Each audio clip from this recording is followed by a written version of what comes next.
अस्सलाम वालेकुम स्टूडेंट्स, कैसे हैं आप सब। इस स्पेसिफिक वीडियो में हम एफिशिएंट मार्केट हाइपोथेसिस ईएमएच का एक क्वेश्चन देख रहे हैं। ठीक है जी। तो मैं क्वेश्चन को रीड करता हूं और फिर उसको आपको एक्सप्लेन भी करता हूं। इस क्वेश्चन का जो पहला पार्ट है वो है briefly describe the meaning of the term efficient market hypothesis.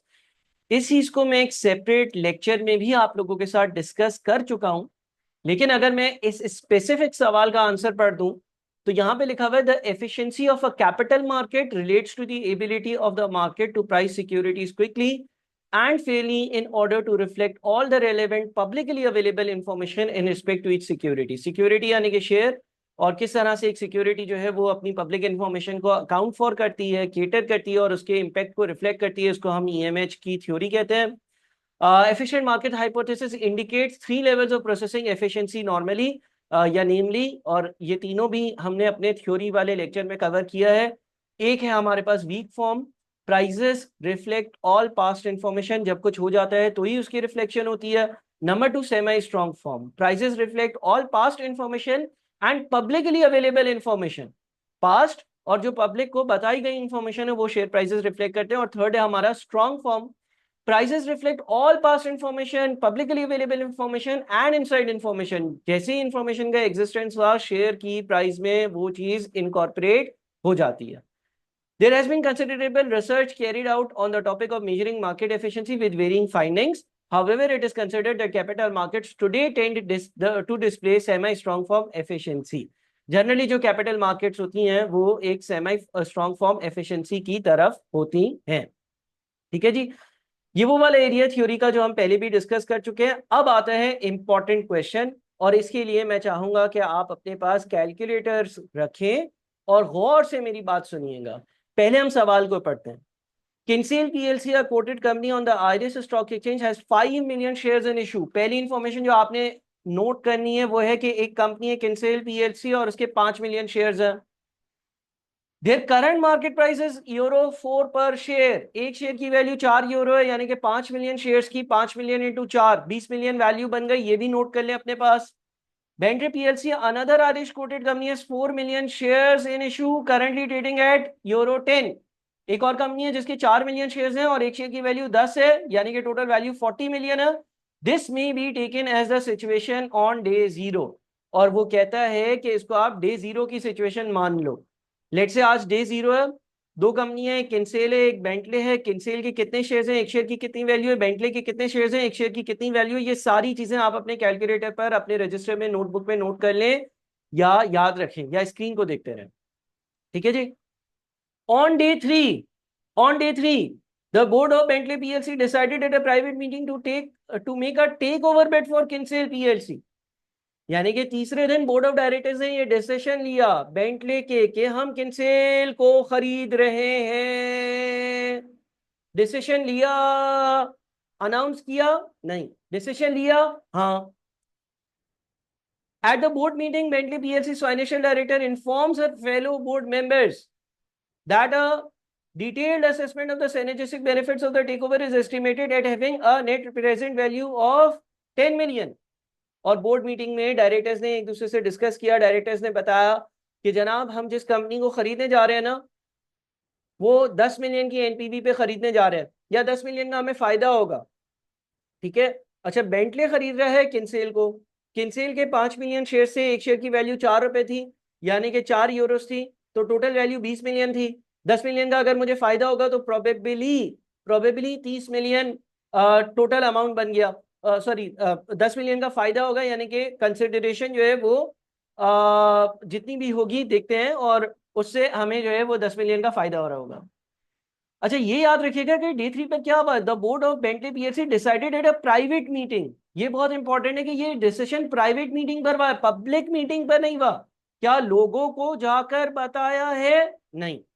और आगे वाला जो सेंटेंस है उसमें भी लिखा हुआ है कि फाइनेंशियल डायरेक्टर जो था उसने अपने बोर्ड मेंबर्स को बताया कि ऐसा ऐसा होगा। The board agrees to propose a cash offer to shareholders in Kinsale PLC of €6 per share. देखें, किंसेल पीएलसी एक कंपनी है, मार्केट में उसका शेयर ₹4 पर अवेलेबल है, लेकिन हम खरीद रहे हैं उसको ₹6 पर शेयर में।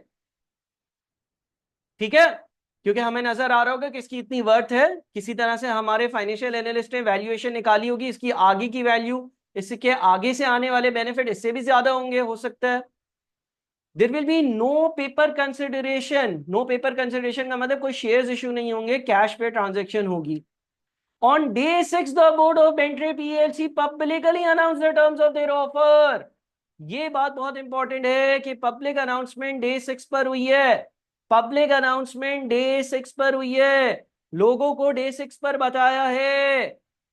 On day 6, the board of Bentley PLC publicly announced the terms of their offer. They do not release details as to the potential synergistic benefits.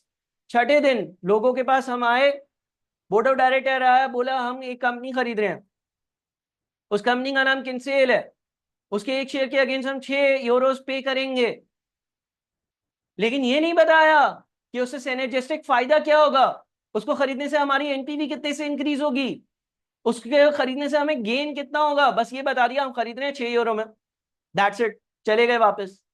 अब लोगों ने क्या सोचा होगा, यार एक कंपनी जिसका एक शेयर 4 रुपए का है, 4 यूरो का है, वो हम 6 यूरो पर खरीद रहे हैं, हमारे डायरेक्टर पागल है, महंगे में खरीद रहे हैं। डायरेक्टर ने ये तो नहीं बताया कि हमें तो उससे ज्यादा इसकी वैल्यूएशन लग रही है, या जब ये कंबाइन होगी बेंटले के साथ तो बहुत ज्यादा सिनर्जिस्टिक बेनिफिट्स हासिल होंगे, जैसे 6 क्या शायद 8-10 यूरो का एक शेयर हो जाएगा। बहरहाल ये भी नोट करिएगा, ऑन डेट एंड Bentley PLC board announces publicly details of the potential synergistic benefits. 10वां दिन डे 10 पर पब्लिकली बता दिया कि भाई हमने ये जो कंपनी खरीदी है ना, इसके जो सिनर्जिस्टिक बेनिफिट्स हैं वो XYZ अमाउंट के हैं। ठीक है जी। सबसे पहला काम जो आपने करना है वो ये है कि इस इंफॉर्मेशन को दोबारा से रीड करें, बड़े अच्छे से रीड करें। अच्छा सवाल है, लग छोटा रहा है लेकिन बड़ा मजेदार सवाल है। अच्छा, अब क्या लिखा हुआ है रिक्वायरमेंट में, required ignoring tax and the time value of money between day 0 and day 10 and assuming that no other factors have influenced the share prices of both Bentley and Kinsale, determine the day 0, day 3, day 6 and day 10 share prices of both companies if the Irish Stock Exchange is considered to display semi-strong firm efficiency. Strong firm efficiency, semi strong form efficiency और strong form efficiency में फर्क क्या है? Semi strong form efficiency में share prices वो information reflect करते हैं जो पब्लिक को बताए हैं। स्ट्रॉन्ग फॉर्म एफिशिएंसी में जैसे ही कोई इंफॉर्मेशन एग्जिस्टेंस में आ जाती है, शेयर प्राइसेस उस इंफॉर्मेशन को रिफ्लेक्ट कर देते हैं। तो अब आपने ये सारी चीजें जब नोट कर ली, फिर हम इसके आंसर को डिस्कस करते हैं। देखिए, सबसे पहले हम एक टेबल बना रहे हैं जिसमें हम लिख रहे हैं सेमी स्ट्रॉन्ग फॉर्म एफिशिएंसी, और दूसरा टेबल हम बना रहे हैं जिसमें हम लिख रहे हैं स्ट्रॉन्ग फॉर्म एफिशिएंसी। अच्छा, सेमी स्ट्रॉन्ग फॉर्म एफिशिएंसी में हमारे पास दो कंपनीज है, बेंट्री और किनसेल, तो दोनों की हेडिंग डाल दी।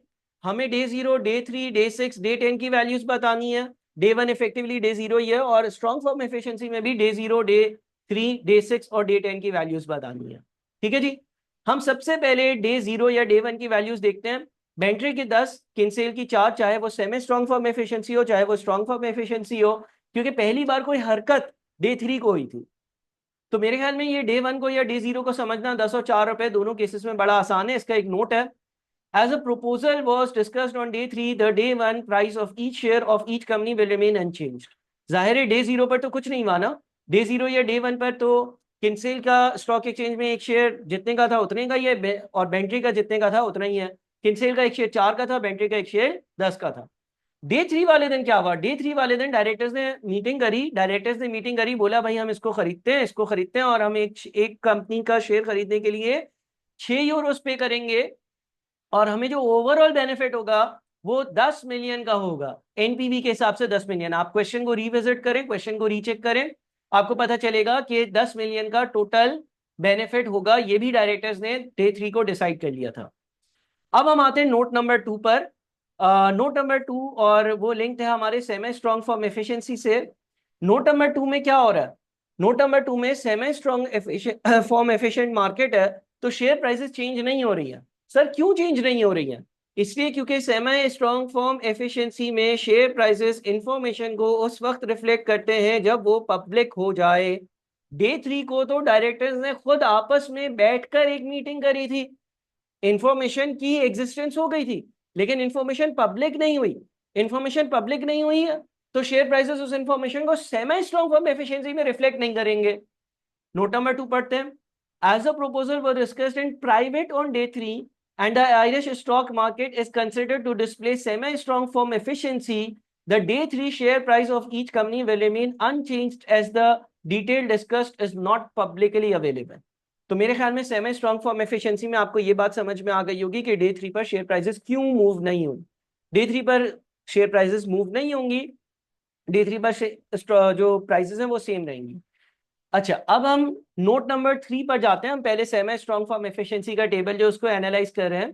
डे 6 पर क्या हुआ था? डे 6 पर हमने लोगों को बता दिया हम किनसेल को खरीदने जा रहे हैं, सिनर्जिस्टिक बेनिफिट्स अनाउंस नहीं किए। ये नहीं बताया कि इसको खरीदने से हमें 10 मिलियन की एनपीवी का फायदा होगा।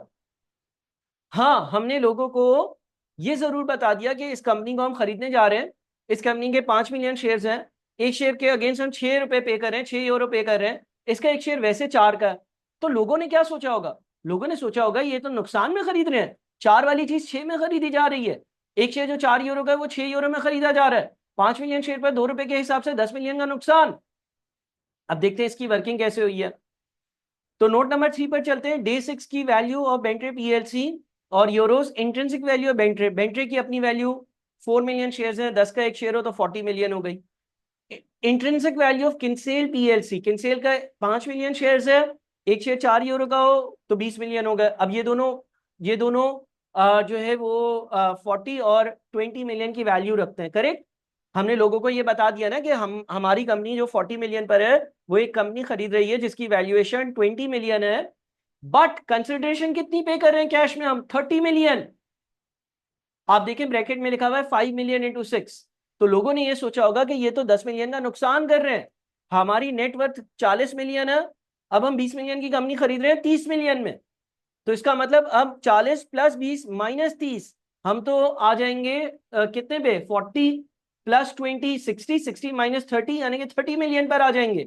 40 मिलियन पर खड़े थे, 10 मिलियन के नुकसान के बाद 30 मिलियन पर आ जाएंगे।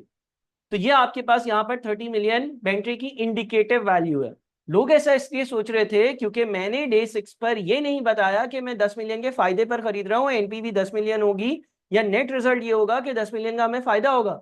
अभी तो लोगों का परसेप्शन क्या होगा? जितनी न्यूज बताई है सेमी स्ट्रॉन्ग फॉर्म में, जितनी न्यूज लोगों को बताई जाएगी उतनी ही न्यूज, उतनी ही बातें मेन शेयर की प्राइस में रिफ्लेक्ट होंगी।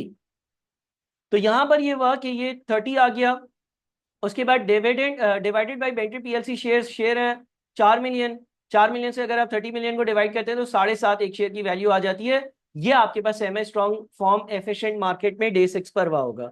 अच्छा, 7.5 को कैलकुलेट करने का एक और तरीका है कि 10 मिलियन का लॉस हुआ है 4 मिलियन शेयर्स पर, तो 10 मिलियन के लॉस को 4 मिलियन से डिवाइड करो, 2.5 रुपए का पर शेयर लॉस हुआ, और आप जो है ना वो बेंट्री के शेयर की प्राइस में से 10 में से 2.5 को माइनस कर दो तो 7.5 पर आ जाते हो। इंटरेस्टिंगली किनसेल के शेयर्स को क्या हुआ होगा? किनसेल के जो शेयर होल्डर्स होंगे, देखें दो कंपनीज है ना, अब एक कंपनी का शेयर 4 रुपए पे ट्रेड हो रहा था, एकदम से पता चला कि कोई कंपनी इसको 6 रुपए पे खरीदने वाली है, तो उसका शेयर जो है वो semi strong form efficient market में 6 पर आ जाएगा। तो किनसेल के शेयर की प्राइस देखें वो डे 6 पर ही 6 रुपए हो गई, क्योंकि ये तो लोगों को बता दिया गया ना, अब कंपनी की वैल्यू लग गई 6 रुपए। अच्छा जी, उसके बाद क्या हुआ? उसके बाद हम आ जाते हैं नोट नंबर 4 पर, जो कि हमारा फाइनल नोट है। और नोट नंबर 4 में यह है कि इंडिकेटिव वैल्यू ऊपर जो हमने कैलकुलेट करी 30 million, at synergistic benefits of combination 20 million, 50 million total value बनी। सर ये सिनर्जिस्टिक बेनिफिट जो है वो 20 मिलियन के कैसे आए, या यहाँ पर 20 मिलियन कैसे लिखा हुआ है, उसको 50 मिलियन पर कैसे लेकर चले गए? 4 मिलियन से डिवाइड किया, ये तो हम समझ गए 4 मिलियन शेयर्स है, तो 50 मिलियन को 4 मिलियन से डिवाइड करते हैं 12.5 बन जाता है।